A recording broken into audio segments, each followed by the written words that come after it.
주의 보좌로 나아갑니다. 주의 얼굴을 바라봅니다. 두 손을 들고 겸비함으로 하나 되어 주께 나아갑니다. 주의 은혜에 목마릅니다. 주의 음성을 사모합니다. 두려워 말라 평안하라 강건하라 강건하라. 하늘의 문 열어주소서. 주의 긍휼 베푸시옵소서. 우리의 눈을 열어 주의 보좌와 그 영광을 보게 하소서. 주 얼굴빛 비춰주소서. 위로의 손으로 만져주소서. 우리로 주님을 간증하는 주인공 되어 주를 자랑케 하소서. 주여 들으소서. 응답하소서. 성령의 불로 임하소서. 주의 이름 위하여 주의 영광 위하여 주의 백성을 회복시키소서. 주여 들으소서. 응답하소서. 성령의 불로 임하소서. 주의 이름 위하여 주의 영광 위하여 주의 교회를 일으키 주소서. 하늘의 문 열어주소서. 주의 긍휼 베푸시옵소서. 우리의 눈을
시편 61편에서 다윗은 이렇게 기도하고 있습니다. 하나님이여 나의 부르짖음을 들으시며 내 기도에 유의하소서. 내 마음이 약해질 때에 땅끝에서부터 주께 부르짖으오리니 나보다 높은 바위에 나를 인도하소서. 내가 영원히 주의 장막에 머물며 내가 주의 날개 아래로 피하리이다 라고 말씀합니다. 이런 마음을 담아서 우리 모두 하나님께 예배하기를 원합니다. 신령과 진정으로 우리 하나님께 나아가기를 원합니다. 우리 이런 마음을 담아서 사도신경으로 신앙 고백 드리겠습니다. 전능하사 천지를 만드신 하나님 아버지를 내가 믿사오며 그 외아들 우리 주 예수 그리스도를 믿사오니 이는 성령으로 잉태하사 동정녀 마리아에게 나시고 본디오 빌라도에게 고난을 받아사 십자가에 못 박혀 죽으시고 장사한 지 사흘 만에 죽은 자 가운데서 다시 살아나시며 하늘에 오르사 전능하신 하나님 우편에 앉아 계시다가 저리로서 산 자와 죽은 자를 심판하러 오시리라. 성령을 믿사오며 거룩한 공회와 성도가 서로 교통하는 것과 죄를 사하여 주시는 것과 몸이 다시 사는 것과 영원히 사는 것을 믿사옵나이다. 아멘. 하나님의 말씀을 봉독하겠습니다. 이사야 40장 1절에서 8절의 말씀입니다. 너희 하나님이 이르시되 너희는 위로하라. 내 백성을 위로하라. 너희는 예루살렘의 마음에 닿도록 말하며 그것에게 외치라. 그 노역의 때가 끝났고 그 죄악이 사함을 받았느니라. 그의 모든 죄로 말미암아 여호와의 손에서 벌을 배나 받았느니라 할지니라 하시니라. 외치는 자의 소리여 이르되 나에서 여호와의 길을 예비하라. 사막에서 우리 하나님의 대로를 평탄하게 하라. 골짜기마다 도두어지며 산마다 언덕마다 낮아지며 고르지 아니한 곳이 평탄하게 되며 험한 곳이 평지가 될 것이요 여호와의 영광이 나타나고 모든 육체가 그것을 함께 보리라.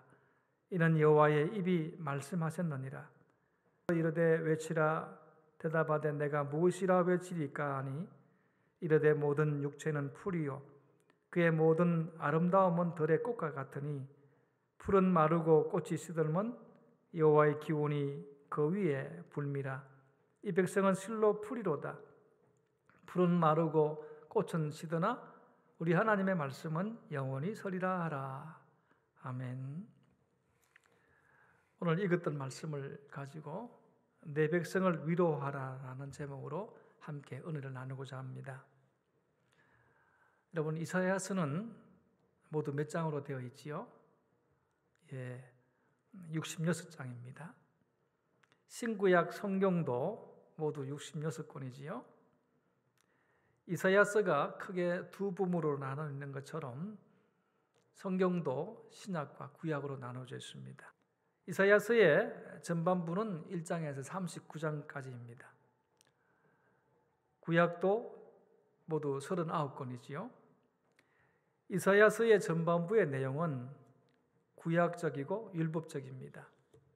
죄를 범한 이스라엘 백성에 대한 하나님의 준엄한 심판을 다루고 있습니다. 이사야서의 후반부는 40장에서 66장까지를 말씀하고 있습니다. 여기에는 하나님의 위로의 내용이 넘치고 있습니다. 후반부 모두 27장으로 신약의 권수와 같습니다. 그 내용도 대단히 신약적이고 복음적입니다. 하나님의 구원과 이스라엘의 회복을 주로 다루고 있습니다. 오늘 우리는 위로의 말씀이 시작되는 40장 1절에서 너희의 하나님이 이르시되 너희는 위로하라. 내 백성을 위로하라 라는 말씀을 봅니다. 여기서 너희는 위로하라, 내 백성을 위로하라 라고 말씀하시는 분은 너희의 하나님이라고 말씀합니다. 사람들이 살아가면서 사망의 꼴짜기 같은 때를 만날 수 있습니다. 그때 흔히 하는 말이 삶은 고통이라고 합니다. 이러한 세상에서 왜 하나님은 나를 위로하시지 않느냐라고 투정할 때가 있습니다.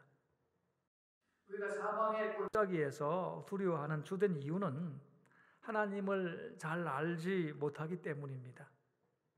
그러나 예수 그리스도의 하나님, 자비의 하나님을 알게 되면 위로를 받을 수 있습니다.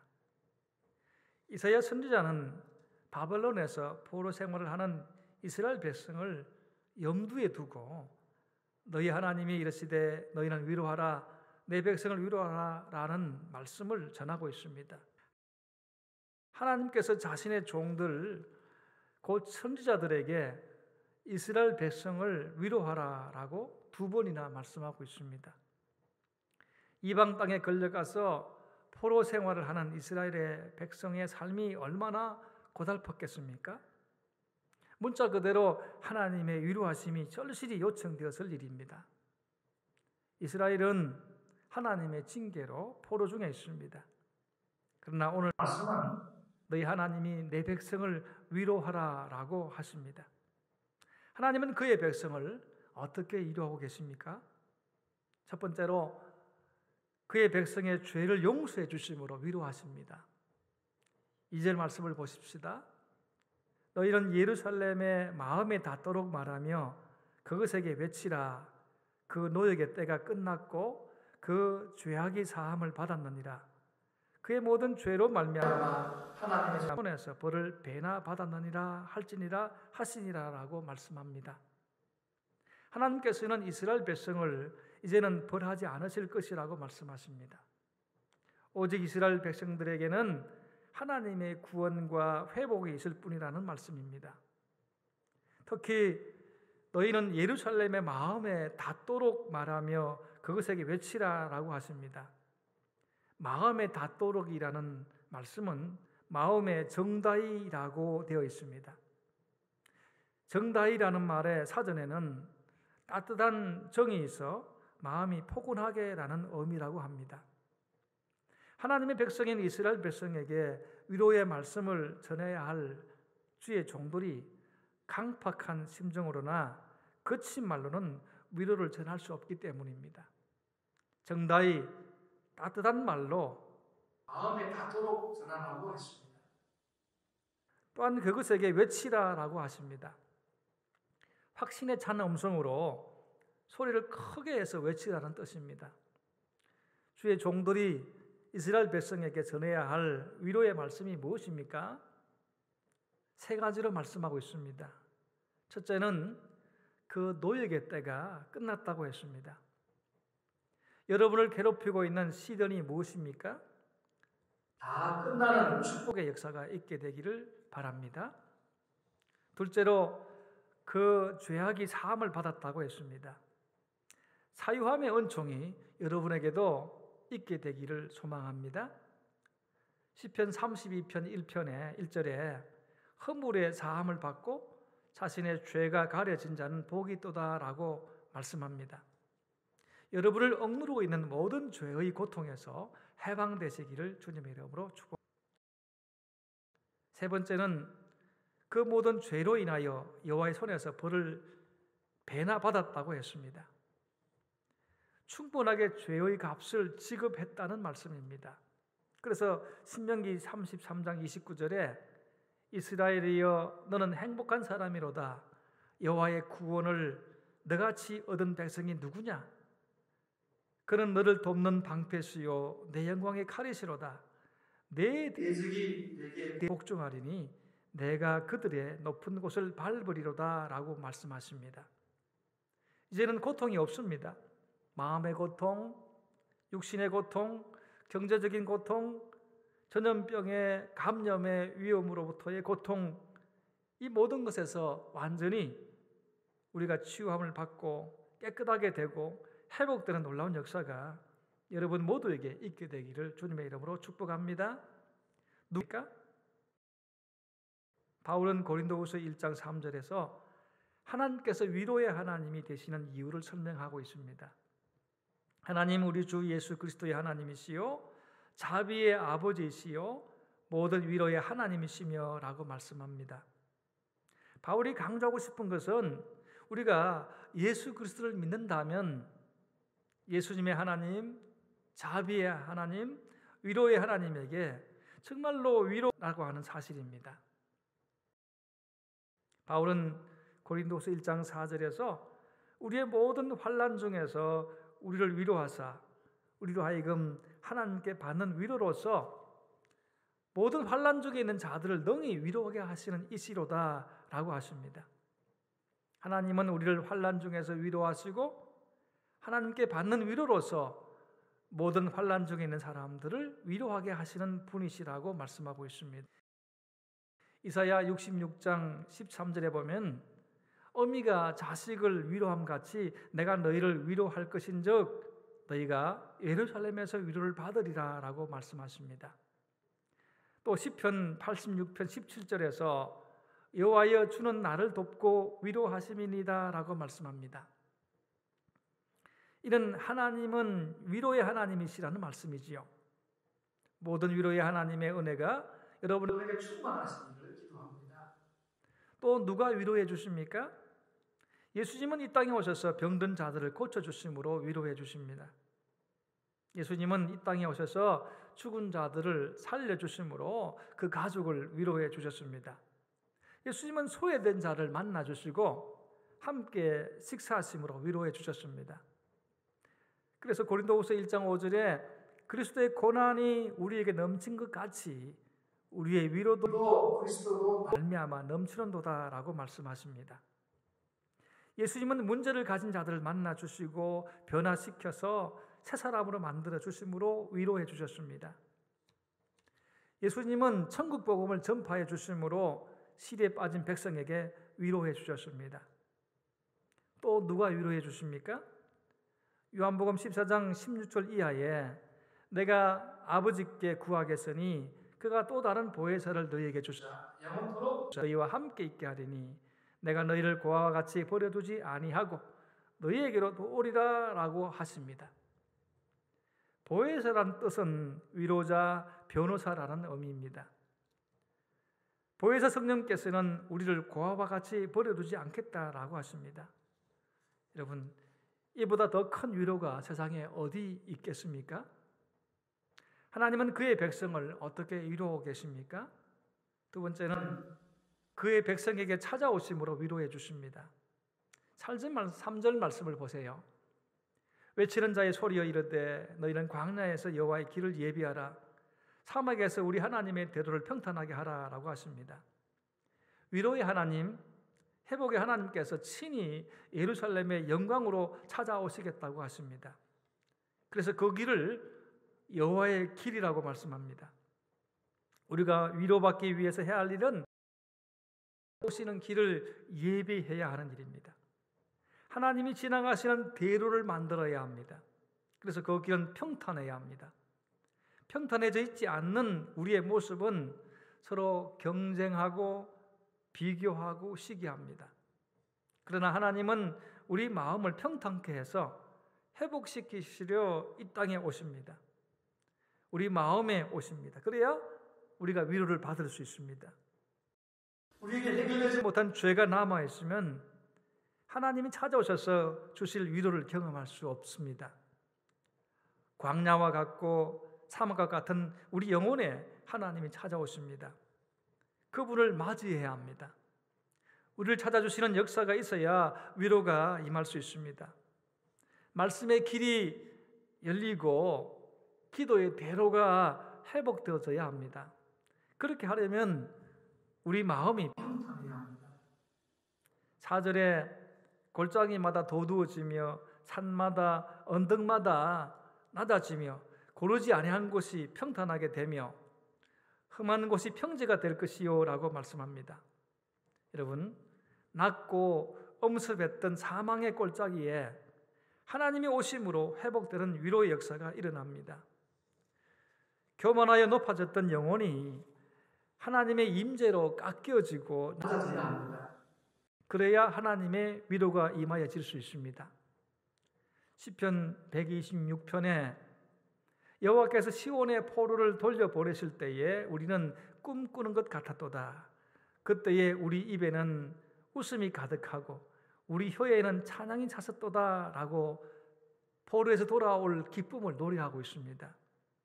하나님의 위로의 은혜가 그들에게 가득 차서 그 하나님을 노래했던 사실입니다. 은혜와 기쁨과 위로를 받으려면 어떻게 해야 합니까? 4절 말씀을 보시면 이 회복과 축복을 방해하는 장애물들이 있음을 알 수 있습니다. 이런 것들을 제거해야 합니다. 우리 인생에는 많은 골짜기가 있습니다.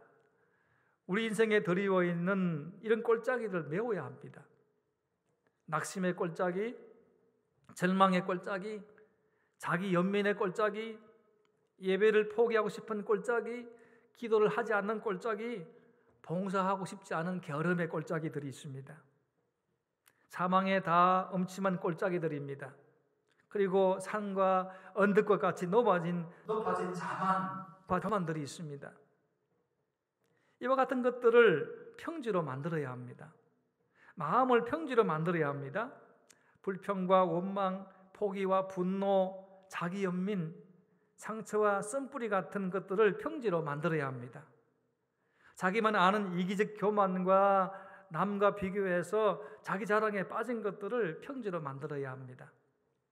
어떻게 평지로 만들 수 있겠습니까? 예배와 기도와 말씀으로 우리는 평지로 만들 수 있습니다. 서로를 위로하고 용서하고 관용하고 축복하고 기다리고 서로 세우는 삶을 통해서 우리는 평지를 만들 수 있습니다. 그렇게 할 때 하나님이 찾아오십니다. 하나님의 찾아오심이 바로 위로고 은혜입니다. 하나님의 찾아오심의 은혜는 그 무엇보다도 우리에게 큰 위로의 은혜입니다. 5절 말씀을 보시기 바랍니다.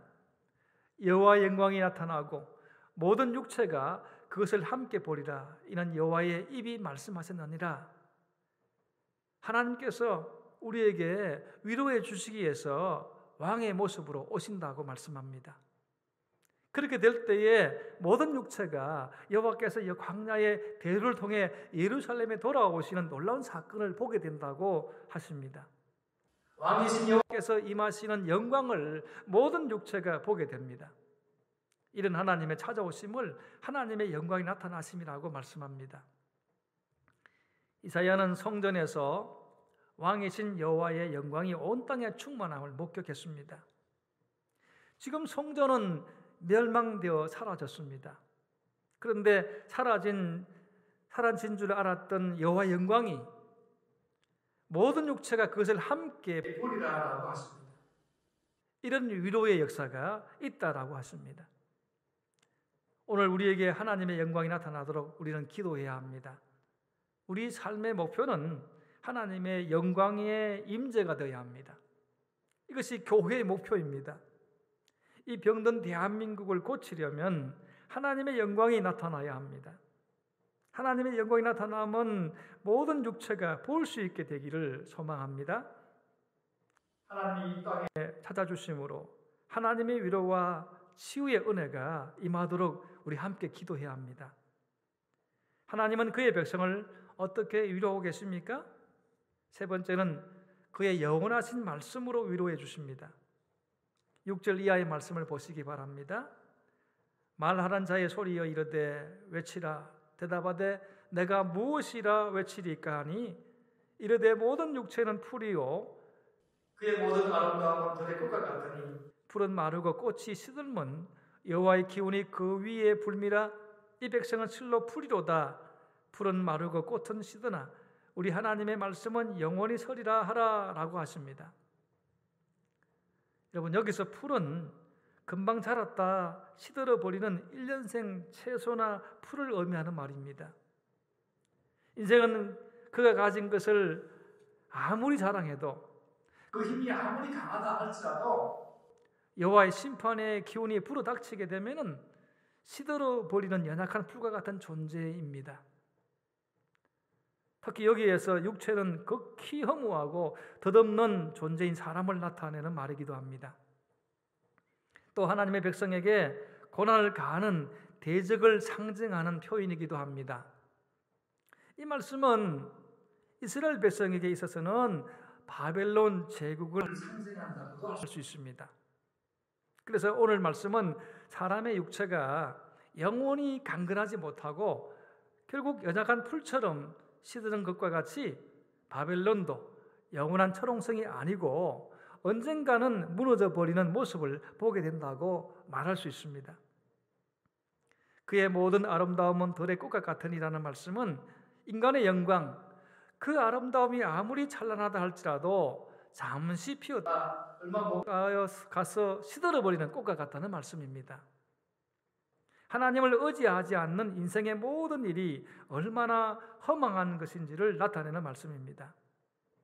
사람이 세운 바벨론 제국 역시 마찬가지입니다. 인간이 세운 모든 영광은 들의 꽃과 같이 된다는 말씀입니다. 그들이 아무리 강성한 군사를 갖추었고 찬란한 문명을 자랑한다고 할지라도 언젠가는 시들어버릴 것처럼 무너져 내리고 말 일입니다. 따라서 바벨론에서 포로 생활하는 유다 백성은 결코 낭망하거나 절망할 필요가 없다는 말씀입니다. 오늘 우리 역시 아무리 암울한 날이 있다 할지라도 낙심하거나 포기하지 말아야 합니다. 꽃이 화려하게 피었다는 것은 그 시들미 가깝다는 사실을 말합니다. 그래서 우리는 더욱 구원의 하나님, 위로의 하나님, 택한 백성을 회복케 하실 하나님을 믿고 의지해야 합니다. 7절 말씀에 푸른 마르고 꽃이 시들면 여호와의 기운이 그 위에 불미라, 이 백성은 실로 풀이로다 라고 하는 말씀이 있습니다. 인생의 허무함과 쇠매를 풀이 마르고 꽃이 시드는 비유로 표현한 말씀입니다. 풀은 땅 속에서 돋아나 금방 자라지만 가을이 되면 시들어 버렸습니다. 꽃도 그 아름다움이 일시적인 것일 뿐이지 얼망하지 못합니다. 아름다운 꽃잎도 그 고운 빛을 자랑하지만 언젠가는 떨어져 나가 버립니다. 이러한 자연의 법칙은 다 여호와 하나님께서 정하신 것으로 바뀔 수가 없습니다. 마찬가지로 인생도 사람들이 세운 모든 것들도 심지어 바벨론과 같이 막강하고 거대한 제국 그 자체의 화려함과 찬란함을 자랑한다 할지라도 영원하신 하나님 앞에서는 허무하고 덧없는 존재에 불과합니다. 하나님의 기운이 그 위에 불미라는 말씀은 이사야 선지자는 뜨거운 동풍을 하나님께서 땅 위에 부는 호흡으로 묘사한 표현입니다. 즉 하나님이 한번 불기만 하셔도 그 권능 앞에 세력을 잃고 사그라져 가는 것이 인생의 힘을 나타낸 것이라 할 수 있습니다. 8절에 푸른 마르고 꽃은 시드나 우리 하나님의 말씀은 영원히 서리라 하라 라고 하는 말씀에서 이스라엘 자손이 믿는 하나님의 말씀, 하나님께서 그들에게 선언하신 말씀, 그들을 회복시키시고 죄를 사하시고 구원하시겠다고 하신 약속의 말씀입니다. 이 말씀은 영원히 서리라 라고 하십니다. 이 말씀이 오늘 우리에게 위로의 말씀입니다. 이 말씀은 금방 피어지는 풀이나 꽃과 같지 않고 영원 무공이 견고하게 서 있을 말씀입니다. 그러므로 하나님의 백성은 하나님의 말씀, 그리고 이어지는 회복과 구원의 말씀, 그리고 전해지는 위로의 말씀까지도 확실히 믿을 수 있습니다. 이제 말씀을 맺겠습니다. 하나님의 백성은 선택받은 은총의 사람입니다. 하지만 이 땅에서는 어려움도 경험하고 질병에 감염도 되는 두려움이 있습니다. 때론 죄를 범하기도 합니다. 그러나 하나님의 백성에게는 위로의 하나님이 계십니다. 우리가 받는 환난은 하나님의 위로와 구원을 받게 하려는 목적이 있습니다. 오늘도 하나님은 우리의 죄를 사하심으로 위로하시고 우리 곁에 찾아오심으로 위로해 주시고 영원하신 말씀을 통해 위로해 주십니다.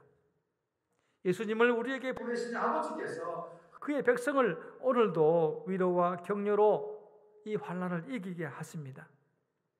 하나님이 주시는 위로로 또 다른 사람에게 위로를 나누는 일이 오늘 우리의 일이 되어야 합니다. 이런 위로의 하나님을 경험할 수 있기를 예수님의 이름으로 축복합니다. 말씀을 생각하시면서 함께 기도하기를 원합니다. 우리 하나님 앞에 오늘도 두려워하지 않고 마음을 다하고 뜻을 다하고 힘을 다하여 하나님을 예배하는 그런 믿음의 역사가 일어나게 해달라고 기도하십시다. 시련이 있고 역경이 있지만은 능히 이기게 하실 하나님을 바라봅시다. 어떤 상황이 와도 하나님께 예배하는 일을 미루거나 포기하지 않기를 기도합시다. 이 어려움을 이길 수 있는 방법은 하나님의 능력밖에 없습니다. 하나님이 임재하셔야 합니다. 하나님이 이 땅에 찾아오셔서 고쳐주셔야 합니다. 우리 함께 그렇게 기도하기를 원합니다. 거룩하신 하나님 아버지, 오늘도 하나님의 백성으로 삼아주셔서 하나님께 예배하게 하시고 하나님의 위로의 말씀을 들을 수 있게 하심을 감사합니다. 우리 하나님은 분명히 우리 죄를 사하시면서 위로해 주신다고 하셨고, 우리에게 찾아오셔서 우리를 위로해 주시고 영원히 계신 말씀을 통해서 우리를 위로해 주신다고 하셨습니다. 오늘도 이 땅에 코로나19로 말미암아 많은 고통을 당하고 교회가 예배를 공개적으로 드리지 못하고 형태로 이렇게 드리는 가운데 있습니다. 하나님, 그 가운데서도 위로해 주시고 꺼내 주시고 더욱더 예배함을 사모하게 하셔서 이 어려운 일들을 극복하게 하시며, 특별히 하나님의 위로하심과 임재하심이 이 땅에 임하여져서 이 땅 사람들을 불쌍히 여겨주시고 치료해 주시고 새롭게 만들어 주실 줄 믿습니다. 우리 하나님을 예배하는 일을 더 소중하게 여기게 하시고 더 열심히 하나님께 나아가서 순종하고 믿음으로 살아가도록 하나님의 백성들을 위로해 주시고 지켜주시옵소서. 예수님의 이름으로 기도드리옵나이다.